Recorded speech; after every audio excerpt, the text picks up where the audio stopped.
Water has got to be the lifeblood and the life source of any farm. And today, unfortunately, our pump has gone out. That creek that you've seen just there is our source of irrigation water.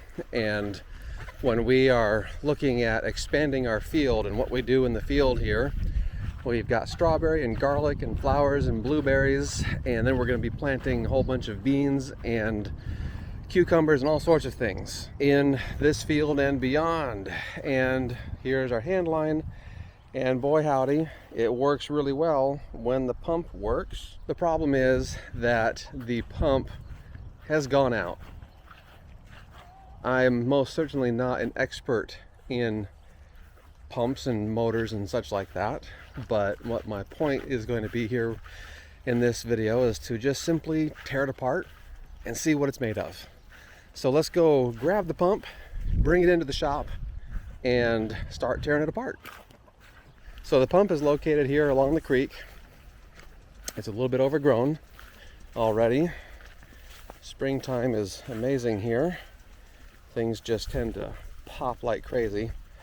All right, and I put this extension on. You can see I got a really long extension. Brings out of the creek over here, because the extension exists because I wanted to bring it out where, draw the water from where the main flow is happening, so there's no mud accumulation. It used to only go to about here, and as we look down here beyond that greenery there's just a lot of mud and gunk and everything. And with all that gunk and such, I have to constantly dig that out and clear it out, and I'm sucking up mud and all that in the pump process. So by moving it out there did really good. But we've had some problem with it starting, and so it's time to pull it out and take it apart and just see if there's anything I can fix. Maybe I just need a new pump. So it's underneath this little housing. There's the business line there where the water goes in. Of course it comes out, and then the power line. Let's make sure we're going to unplug the power. So the power is already off because our dead man switch, as it were, it's probably the wrong term for it, it's missing, and so we put that in to turn the power on. But I'm even still going to take the plug out and not have any chance for any type of power surge or anything. Well, I've got the bolts that mount it removed, and I didn't get the tools to open this up. So what is that? Just probably a screwdriver. Anyway, I need to be able to open that up and take this off so I can remove the wire, and then I can just grab the whole thing without taking this big long wire.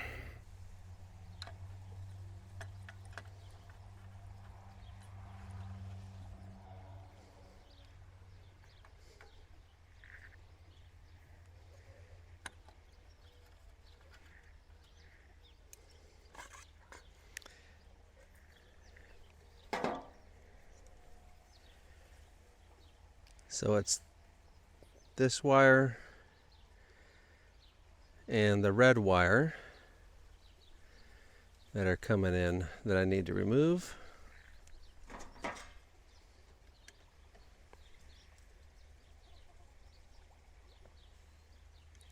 And I need a bigger screwdriver, or the flathead should do it.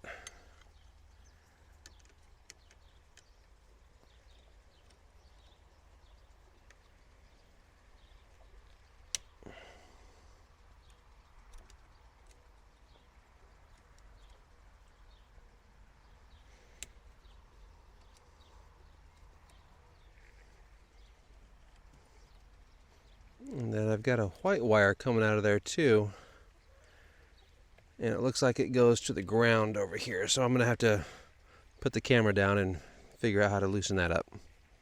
So I've got it in here on the workbench. I'll lower the camera angle so you can see it, and it's a Stay Right 1.5 horse. It says 115 230. I can guarantee you we're running 230, and wow, 3450 RPM. All right, so my main deal though, of course, I want to take off this portion here, And I'm going to go ahead and start removing the wires and removing the pressure switch, removing this item over here. Let's move the camera so you can have a better look at it here. So that when I get all this off, it'll just be a lot easier to work with the main piece that I'm really concerned about. So yeah, I see myself just taking and disassembling all of this eventually here, but I think I'll start with the pressure switch.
I found something kind of interesting in the back side of the pump here, and I have no idea if this is an issue. I assume it is, but take a look at this thing here.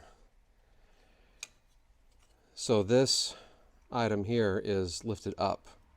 It looks like it should be down like this one is. I think this is only maybe part of my problem, because when I'm trying to get off the impeller, I was also seeing wasp's nest type stuffs on the inside of the motor, and that certainly is not a good thing either. But I'm going to realign this element and then continue trying to take off that screw there. I'm assuming is going to be what holds the spindle together, which holds the whole thing together maybe, and that's maybe why it's not coming apart very easily. Like I said, I've never done this before, and if you're yelling at me because I'm doing something stupid, well, that's the way it is when you don't know and you're just learning like me. All right, I'm going to realign this and see what we can do to get that screw off. Well, I got that piece off, and nope, that is not, I don't think, the issue, because as I look into here, it still spins, and as I lift the whole casing up, it doesn't slide forward. So I will continue trying to get this impeller off the normal way, I guess, the front way.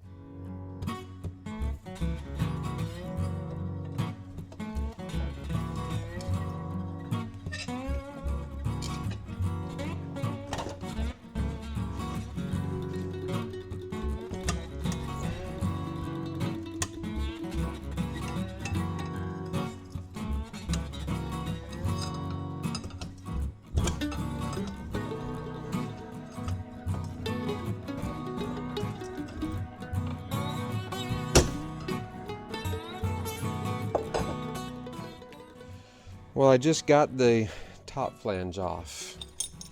It was on there, and what it took was just prying it on both sides to finally get it to pop off. When I inspect on this side, I don't see anything problematic there. Generally clean, not a whole lot of rust, not a lot of whatever going on, so that part's fine. That spins freely, or at least mostly freely. So I'm thinking I need to just go ahead and continue taking apart the whole thing.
Turns out this thing screws off, and I have to hold the spindle on the back side in order to allow it to screw off.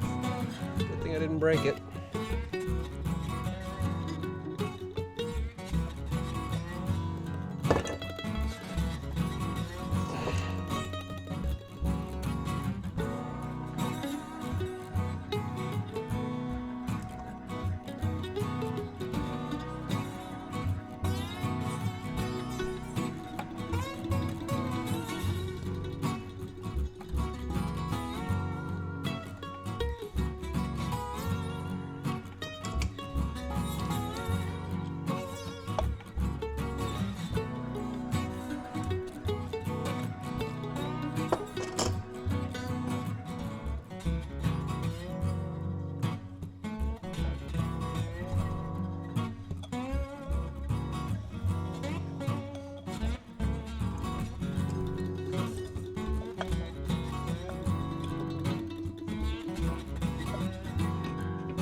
Oh, look at that.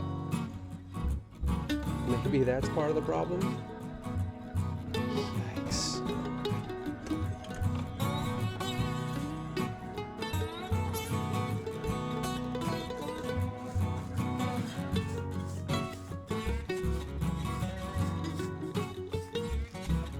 There's that waspness I was talking about.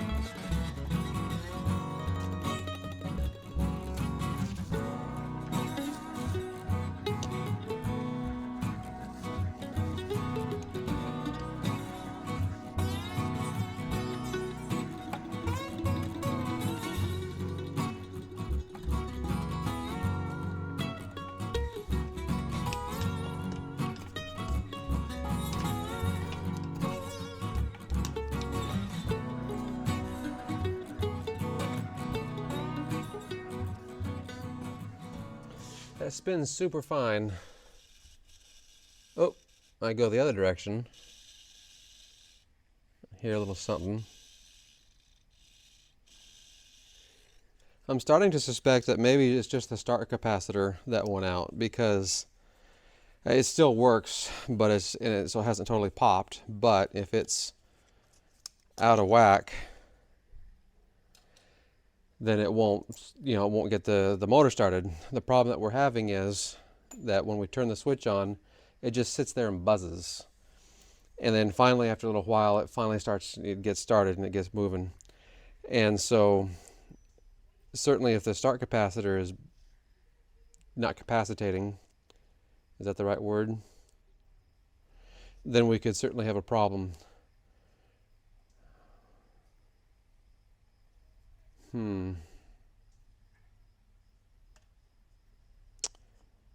Yeah, I see a little bit of liquid in there, a bit of moisture.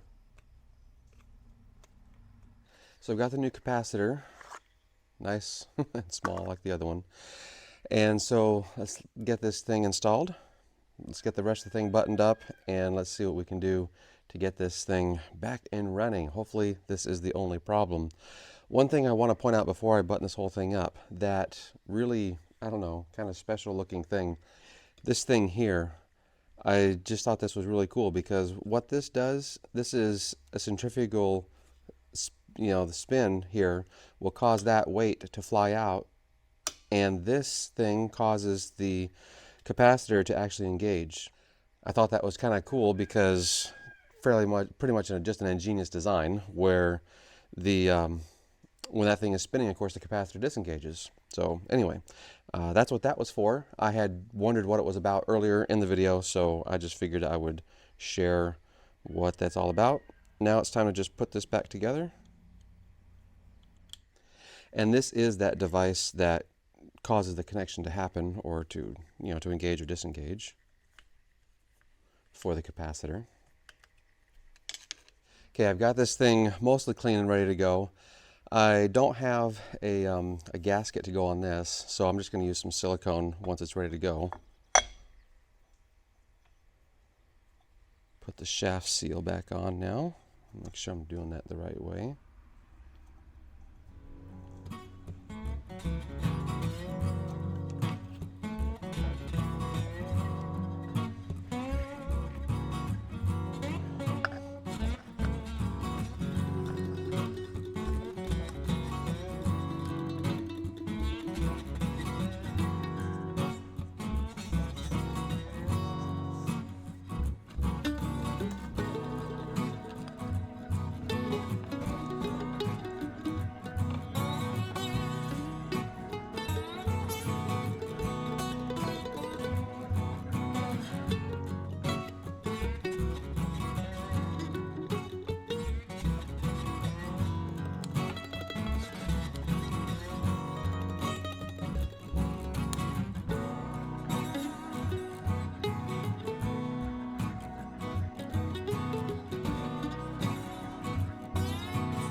Well, that does it for the assembly that I can do here in the shop. I need to take it back out, hook the wires up to the pressure switch, and then I'm going to let it set for at least a couple of hours to let that silicone set and hopefully do the job that it needs to do. But otherwise, everything's ready to go. I suppose before I hook it up to water, I could certainly test to see if the motor actually runs. So I will likely do that to just see if it actually spins and tries to get it going. So everything went well as far as putting it back together. And so now I'm going to take it out on site there and on the creek, hook in the wires, test it, make sure it's actually spinning up properly, and then again let it set so that silicone can have an opportunity to truly seal. So let's go ahead and get that going.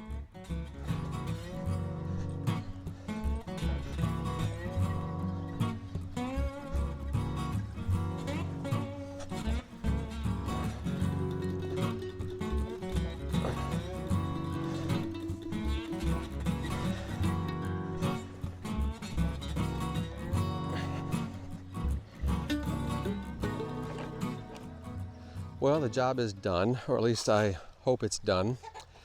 And I've got the power hooked up. I've got everything else going here. Let me show you. The prime hose comes from the house feed, plugged in there, and it's priming the whole system.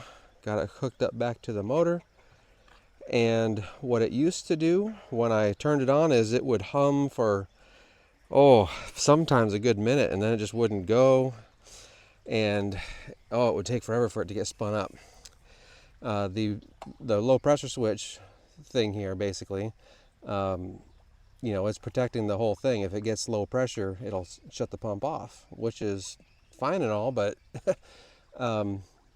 it's a pain in the butt if you have a bad start capacitor, which is what we ended up having, is a bad start capacitor. Just a quick sort of disclaimer of whatever, but I had mentioned at the very beginning how this was totally a learning experience for me, and I was totally naive and novice as to what was the problem. I took it apart and just love learning stuff like this, and of course I've put it back together now, and let's see what happens. If I get a buzz and it doesn't pump and give me the whir, then something else is wrong. So here we go with turning it on and hopefully, of course, getting the field watered. So let's do that. So here we go. Just going to flip this little lever switch right here, and we'll see how it behaves and what happens here.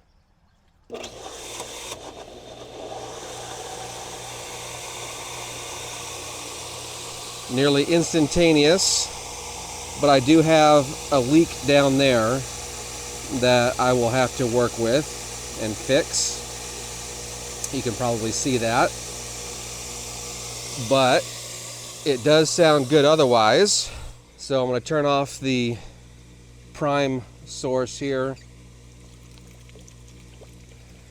and then let's head out to the field and see if it's running, if we have the sprinklers actually operable. First, going to turn off the water for the prime, and now we'll go take a look at our sprinklers.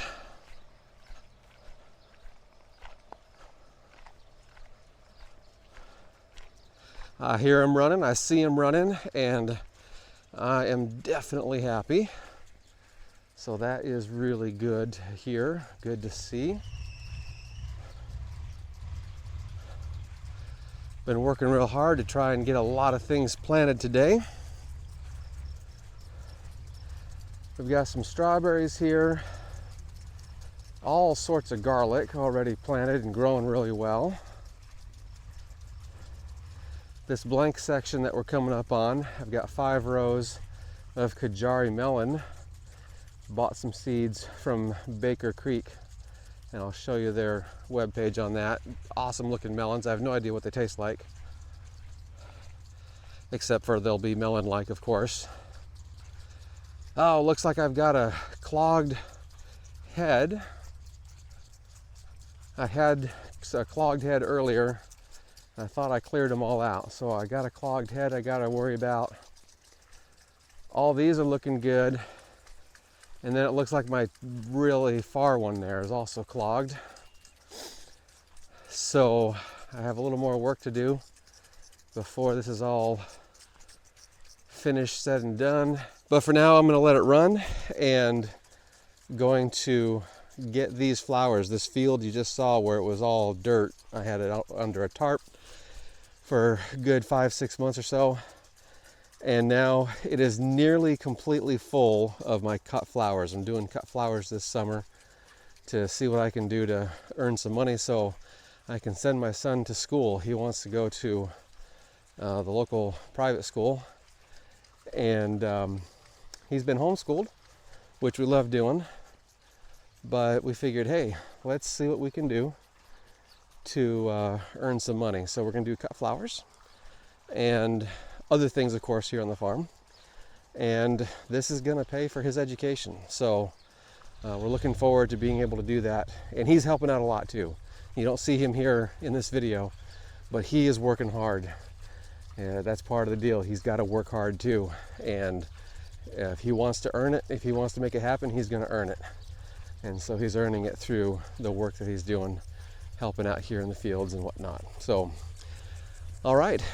Other than that leak, you know, I used, what was it? I didn't have a gasket. And as I was putting it back together, I was like, oh, shoot. I really want to get this running today. So other than that leak, of course, it's working just fine. And I'm going to need to keep an eye on that and make sure it doesn't get too bad. I will definitely be taking apart that pump a little once more so I can fix that leak. I can probably buy a gasket, and if I can't buy a gasket, then I'll just throw more silicone in there and let it sit the entire day. Rather than today, it probably had easily 6 hours to cure, but you know, as you're doing silicone, I probably just didn't put enough in there. So, all right. Well, thanks for joining us. Make sure you hit that subscribe button, and we'll see you in the next video.